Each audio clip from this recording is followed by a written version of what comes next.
Здравейте! Прекрасна млада дама. Здравейте! Какво ще ни споделите от своето меню? Как се поддържа една перфектна фигура?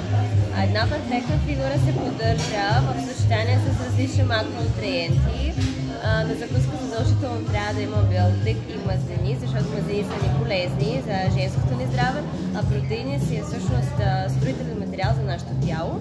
И въглехидрати, които потребяваме сутринта, трябва задължително да бъдат, аз мисля, че на български се казват сложни, които се разграждат по-бавно, отколкото бързи въглехидрати.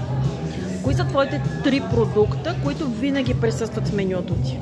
3 продукта, които винаги присъстват в моето меню е яйца, зеленчуци и риба. А 3 продукта, които не си позволяваш? 3 продукта, които не си позволявам, всъщност няма такива. Аз смятам, че за нашето ментално здраве е важно да позволяваме всичко, просто да се ограничаваме от към количествата. Хубав мъж или хубава храна? Кое би избрала? Хубав мъж или хубава храна, по-скоро идете в съчетание на една хубава вечеря или брънч. А предстои един празник, който малко или много у нас винаги предизвиква така дискусии.